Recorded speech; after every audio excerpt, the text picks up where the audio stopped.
आज़मी जी, हम जानना चाहते हैं ये राम मंदिर का जो इशू है, हर बार इलेक्शन के वक्त पे ये मुद्दे को क्यों उठाया जाता है?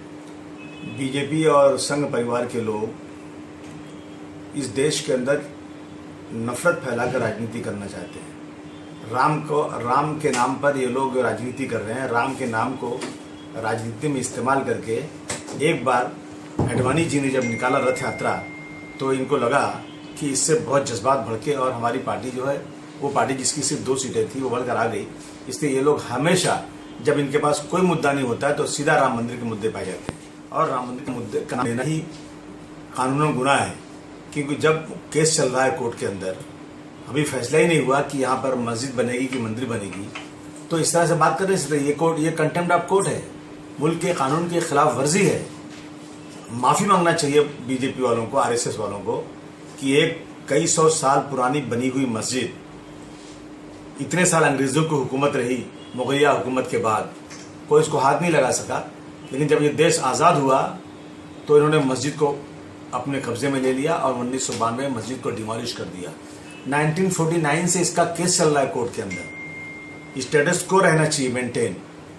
जब कोर्ट का फैसला होगा तो वहाँ मंदिर बनेगी या मस्जिद बनेगी तब फैसला होगा, लेकिन इन लोगों ने आरएसएस, बीजेपी, शिवसेना, सांप्रदायिक शक्तियाँ, संघ परिवार के लोगों ने मिलकर के अपनी मनमानी, मसल पावर, गुंडागर्दी के बलबूते पर एक खड़ी मस्जिद को डिमोलिश कर दिया, देश के कानून की धज्जी उड़ा दिया।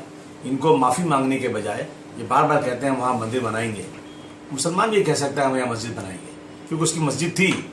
मुसलमानों को ज़्यादा हक है कहने का, क्योंकि उसकी मस्जिद बिना कानून के, बिना कोर्ट के फैसले के तोड़ी गई है।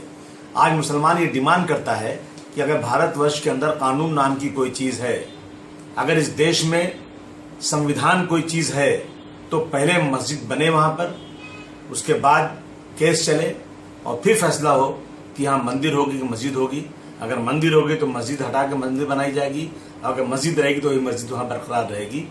हम कोर्ट के कानून का बिल्कुल से एहतराम करते हैं, उसको एक्सेप्ट करते हैं, परंतु ये बीजेपी, आरएसएस, शिवसेना, बजरंग दल के लोग मनमानी करके बार बार माइनॉरिटीज़ को डराते हैं, धमकाते हैं और कहते हैं कि हम यहाँ मंदिर बनाएंगे। सुब्रमण्यम कहते हैं कि 2016 के आखिर में मंदिर बन जाएगा। ये बोलना ही कानून के खिलाफ है, क्योंकि उनको जब तक कोर्ट का फैसला नहीं होता उस पर कोई बात करने की ज़रूरत नहीं है। उनके ऊपर मुकदमा होना चाहिए, केस होना चाहिए कि ऐसी बातें कोई बोलने ना पाए, ताकि समाज के अंदर डिवीज़न ना होने पाए और समाज के दबे कुचले मुसलमान जिनकी संख्या कम है उनको डराने की कोशिश जो कर रहे हैं उस पर सरकार तो उन्हीं की है जो लोग कर रहे हैं, उस पर राष्ट्रपति को और सुप्रीम कोर्ट के चीफ जस्टिस को ध्यान देना चाहिए। ये मेरा आग्रह है। देश में आतंकवाद बढ़ रहा है और आतंकवाद बढ़ने की एक वजह ये भी है कि सीमा पार से पाकिस्तान के लोग, आईएसआई के लोग देश के अंदर किसी न किसी बहाने से घुसपैठी कर रहे हैं।